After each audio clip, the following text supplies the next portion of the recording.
Before we dive into today's gripping story, we want to take a moment to appreciate you, our amazing subscribers, new viewers, and the incredible community that makes Moonlight Tales by Samzy so special. Your likes, shares, and thoughtful comments mean the world to us, and we're beyond grateful for your support. If this is your first time here, welcome. You're in for a ride filled with drama, suspense, and unexpected twists. Don't forget to hit that subscribe button and turn on the notification bell so you never miss out on our latest stories. And of course, drop a comment below. We love hearing from you, and your support keeps us going. Now sit back, relax, and let's dive right back into the story, because things are about to get even more intense. After 3 long hours on the road, Daisy was already fast asleep. Her head rested gently on the side of the seat, and her breathing was soft and calm. She didn't even know when the car stopped moving. Joel parked the car slowly and looked at her. For a moment, he just watched her sleep. She looked peaceful, like a baby. He didn't want to wake her, but they had finally arrived. He gently touched her shoulder. "Daisy," he whispered softly, "we're here." Daisy slowly opened her eyes. She blinked a few times and rubbed them, even though she could not see. Her head still felt heavy from sleep. "Where are we?" she asked in a sleepy voice. Joel chuckled quietly. "Come, you'll find out soon." He stepped out of the car and walked over to her side. He opened the door and helped her out. As soon as Daisy stepped down, something felt different. The ground under her feet felt smooth and clean. The air was so fresh and cool it smelled like sweet flowers and soft morning dew. There was a light breeze and it brushed gently against her cheeks like a soft hand. She lifted her nose and took in a deep breath. The scent of fresh flowers filled the air. She smiled. "Joel, where are we?" she asked again. He didn't answer directly. He just smiled, took her hand and said, "You're safe, Daisy. Just trust me and come with me." Daisy held on to Joel's hand as they walked. She heard the soft splashing of water nearby. It sounded like a small waterfall or a fountain. Birds were chirping gently in the trees, and she could hear the quiet hum of nature all around. Then she heard something else, voices. "Welcome home, boss," the voices said all at once. Daisy stopped walking. Her heart skipped a beat. "Boss?" she whispered, confused. Joel gently squeezed her hand. "Come inside, Daisy," he said calmly. They stepped into the house and Daisy immediately felt the change. The cool breeze outside became a soft warmth inside. The air inside the house smelled even more wonderful. She could smell lavender, vanilla, and something like fresh lemons. It was clean, fresh, and calming. Her feet touched soft rugs as she walked. Every step felt like she was stepping on clouds. Joel led her slowly, explaining what was around them. "There's a big chandelier above us," he said. "It sparkles like 1,000 stars." Daisy smiled. "It sounds beautiful." "It is," Joel said. They walked a little more, and Joel gently led her up the stairs to their room. He told her it was time to rest. She had been on the road for too long. When they reached the room, Daisy could feel that it was big. The bed was soft when she touched it, and the air smelled like roses and fresh linen. Joel helped her to the bathroom. She touched the bathtub gently. It was smooth and clean. "There's warm water inside," Joel said. "I'll go get the robes." Daisy nodded and smiled. "Thank you." She thought he had left the room, so she began to undress slowly. But Joel was still there, quietly unpacking their bags. When he looked up and saw her, he froze. His eyes widened. He hadn't seen her like this before. Daisy didn't know he was there. She stepped into the warm water, and her body relaxed. The lavender soap she used filled the air with its soft, sweet smell. She smiled as she leaned back in the tub. The warm water wrapped around her like a blanket. It was the best bath she'd had in years. When Joel finished hanging the robe, he turned around and quickly left the room. His heart was beating fast. He didn't understand why he felt that way, but he knew one thing: Daisy was more beautiful than he had ever realized. Meanwhile, Daisy soaked in the water quietly. Her thoughts wandered. "Where are we?" she whispered to herself. "Why does this place feel so peaceful? So safe?" After a long, relaxing bath, Daisy got dressed and called Joel. He came in and helped her downstairs. The smell of food filled the whole house now, It made her stomach growl. She laughed a little. "I guess I'm really hungry," she said. Joel laughed too. "Perfect timing. Dinner's ready." They sat at the dining table, and Daisy could feel how big it was. She heard the clinking of glasses, the sound of plates being placed, and the soft footsteps of the staff. The food smelled heavenly. She smelled grilled chicken, fresh vegetables, warm bread, and something sweet, maybe a cake. Daisy took a bite. Her eyes widened. This is amazing," she said with a big smile. "I'm glad you like it," Joel replied, watching her with gentle eyes. Daisy couldn't stop smiling.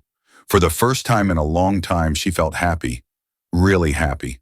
Not because someone gave her something, but because she felt safe, loved, and respected. When they finished eating, Joel helped her to the veranda.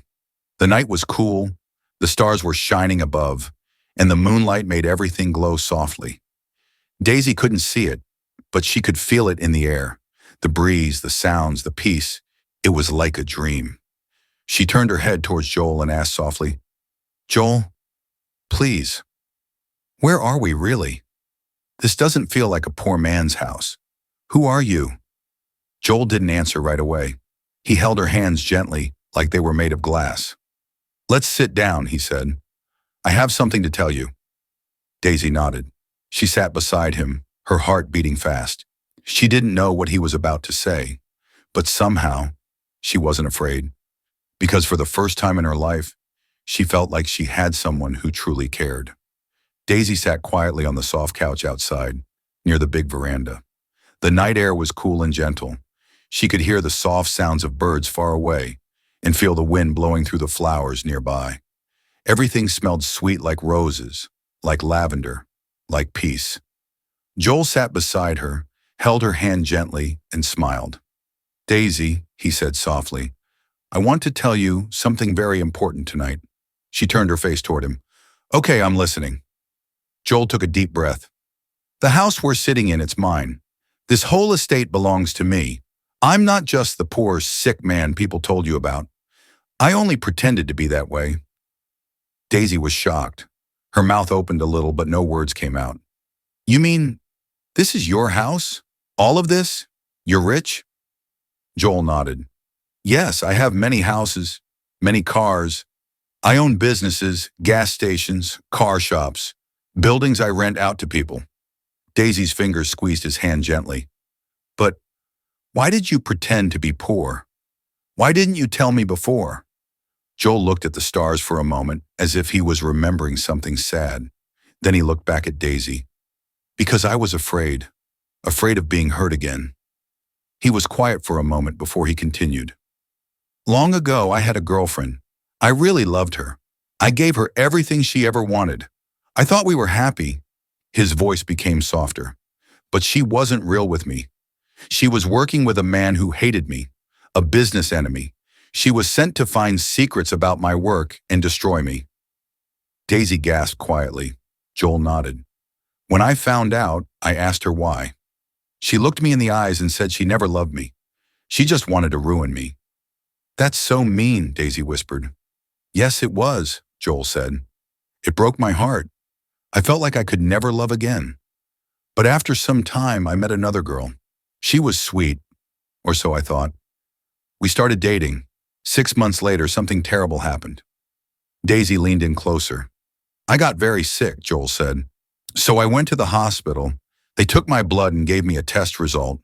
When I opened it, I saw something that made my heart stop." "What did it say?" Daisy asked quietly. Joel paused. "It said I had HIV." Daisy's lips trembled a little. "I was so scared," Joel said. "I showed it to the girl I was dating. At first she looked worried. Then she stopped coming to visit. She didn't answer my calls, and when she did, her voice was cold like ice. She didn't care about me anymore." "That's not fair," Daisy said, frowning. Joel smiled a little, even though his eyes were sad. "I begged her to come to the hospital with me. I wanted to explain that maybe the test was wrong, but she didn't want to hear me. She stopped loving me just like that." He held Daisy's hand tighter. "Later, I found out the truth. The test was wrong.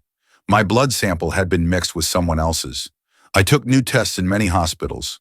They all said the same thing: I was not sick. I just had malaria. Daisy let out a breath. So you never had HIV? No, I never did, Joel said. But she never cared to wait and hear the truth. Daisy was quiet. She was feeling so many things: sadness, surprise, and something warm in her chest. Joel was still speaking. Then I met another lady. Her name was Chloe. She was beautiful and always smiling. At first I thought maybe this would be different. Daisy tilted her head. Was it different? Joel shook his head slowly. It was worse. Oh no, Daisy whispered. She loved parties, loved being around people, and at first she made me happy. But after the mistake at the hospital, she also saw that wrong test result. Just like the other girl, she changed. She stopped caring. She left me. But worse, she left for a man who lied to her and told her he was a billionaire. She picked him over me just because she thought I was sick and poor. Joel's voice cracked a little. After all of that, I decided something, he said. What did you decide? Daisy asked. I decided to hide, Joel said. To go far away and pretend to be poor.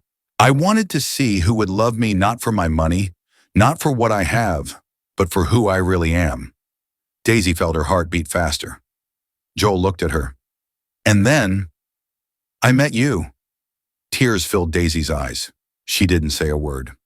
I didn't plan it, Joel continued, but when I heard your story, saw your kindness, even when everyone else believed those lies about me having HIV, you still treated me with respect. You didn't judge me. You cared for me. You stood by me when no one else did. Joel's voice was now soft and full of emotion. I married you because I wanted to protect you, but now I want to love you. You're not just my wife, you're my blessing. Daisy was crying now. Silent tears rolled down her cheeks. Joel gently wiped her tears with his hand. Please don't cry. I'm not sad, she whispered. These are happy tears. Joel smiled, that warm smile with his cute dimple. I promise you, Daisy, you will never cry sad tears again. Only happy ones as long as I live. Daisy hugged him gently. Her heart was so full, it felt like it might burst. She had so many questions still, but none of them mattered now. All that mattered was that Joel had told her the truth, and he loved her. Not out of pity, not out of guilt, but real love, the kind she had dreamed of her whole life. After a while, Daisy asked quietly, Joel? Yes? Will you really help me see again? Joel smiled and kissed her hand. Yes, my love, I will bring the best doctors in the world. You will see again. You'll see me. And I'll be right here waiting. Daisy smiled, imagining what his face might look like. Maybe he was tall, maybe his eyes were kind. But no matter what he looked like, she already knew his heart was beautiful. And that was all that truly mattered. The dining room was quiet, but warm. The lights above the long table were soft and golden. The smell of delicious food filled the air. Chicken, rice, sweet fruits, and soft bread. Joel helped Daisy sit gently on a soft chair. He placed a spoon in her hand and told her, You can eat now, my dear. Daisy smiled. She could not see the food, but she could smell it, and it smelled like heaven. She picked up a spoon and slowly tasted the rice. Her eyes widened with joy. This is so tasty, she said with a small laugh. Joel, I haven't eaten food this good in so many years. Joel smiled. He loved seeing her happy. Eat as much as you want, he said softly. You deserve it all. Daisy kept eating. The food made her feel warm inside. She felt safe and calm for the first time in a very long time.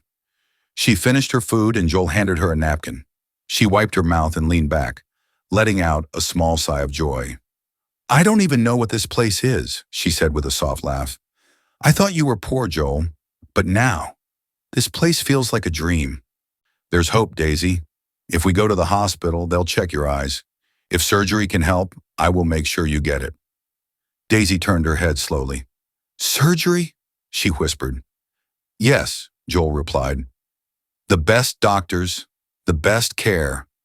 I will do everything to help you see again. Daisy couldn't speak. More tears rolled down her face. She covered her mouth with her hand. She had dreamed of seeing again for so long, but no one ever tried to help her before. You don't have to do all that, she said shakily. You've already done so much. Joel knelt in front of her. He held her hands again. I want to do it, Daisy. I want you to see the world again. I want you to see yourself. I want you to see me. I want you to look in the mirror and smile. Daisy cried harder. Why are you so kind to me? Joel smiled. Because you've shown me what true love feels like. You didn't run away from me when people said I was sick. You stayed. You cared. You're my gift. Daisy shook her head, smiling through the tears. I'm the lucky one. Joel leaned forward and wiped her tears gently with his fingers. No more sad tears, he said softly. Only happy ones. From now on, you'll never cry alone again. Daisy nodded. Okay, she whispered. Let's go to the hospital tomorrow. I want to hear the truth from the doctor myself. Joel smiled. All right, we'll go together, and I'll be right beside you, every step of the way. That night, Daisy laid on the soft bed, thinking of Joel's words. She touched her eyes gently and smiled. Maybe soon I'll get to see again, she thought. Maybe, just maybe, I'll finally see the face of the man who gave me hope. Joel and Daisy woke up early that morning. The sun was out, shining softly through the curtains. Daisy was a little nervous. She didn't know what the day would bring, but Joel held her hand and told her everything would be okay. We're going to the hospital today, Joel said gently. You'll hear the truth from the doctor yourself. Daisy nodded. I just want to be sure. It's not that I don't believe you, Joel. It's just, this is something I need to hear with my own ears. Joel smiled and squeezed her hand. I understand, Daisy. You have every right to know. Let's go. They got dressed and had a small breakfast. The car ride was quiet. Daisy held Joel's hand the whole time. She could feel his calmness, and it made her feel a little better. The hospital wasn't too far. When they arrived, the nurses welcomed Joel warmly. Daisy could tell that they respected him a lot. They were led into a private doctor's office. The doctor, a kind man with glasses and a soft voice, smiled as they walked in. Good morning, Mr. Joel. And you must be Daisy, he said. Yes, sir, Daisy replied quietly. Joel helped her sit down, then turned to the doctor. We're here so Daisy can hear the truth. She needs to know about my health directly from you. The doctor nodded. He opened a file and looked at Joel. Mr. Joel has been tested in our hospital and also in 3 other hospitals. All tests show the same result. He does not have HIV. The previous result was a big mistake. His blood sample was swapped with another patient's, but that has been corrected. Daisy's lips parted in surprise. Even though Joel had told her this before, hearing it from the doctor made her chest feel light. She smiled widely, tears filling her eyes. You're really okay? She asked softly, turning toward Joel. I'm okay, he replied with a happy laugh. Daisy didn't say anything else. She just held onto Joel's arm tightly and smiled through her tears. Thank you, doctor, Joel said. You're welcome. Since you're already here, maybe we can take a look at Daisy's eyes too, the doctor suggested. Joel looked at Daisy. What do you think? Daisy nodded. Yes, please. They were taken to the hospital's eye department. Another doctor, a woman with a gentle voice, welcomed them. Hello, Daisy. I'm Dr. Mira. I'm going to check your eyes now, okay? Don't worry, it won't hurt. Daisy nodded and sat still while Dr. Mira checked her eyes carefully. She used special lights and machines, talking softly as she worked. Joel stood beside Daisy the whole time, holding her hand. After the checkup, Dr. Mira sat in front of them and spoke. Daisy, you have a chance to see again, she said kindly. Daisy's mouth opened a little. Really? Yes, Dr. Mira smiled. There's a surgery that can help you. It's not a very simple surgery, but if it's done properly, you may be able to see again. Tears dropped from Daisy's eyes, but this time they were tears of joy. I don't know what to say, she whispered. Joel rubbed her back gently. Say yes to hope, Daisy. Say yes to seeing the world again. Dr. Mira continued. We'll have to run more tests and prepare carefully, but I believe we can do it. You are strong, Daisy. On their way back home, Daisy was very quiet. Joel noticed and asked, What are you thinking? She turned her face toward him. What if the surgery doesn't work, Joel? What if I stay blind forever? Joel gently stopped walking and faced her. Daisy, he said, Even if the surgery doesn't work, you will never be alone. I'll be right beside you no matter what. But I believe it will work. You just have to believe too. Daisy nodded slowly. Okay, I'll try to be brave. That's my girl, Joel said with a proud smile.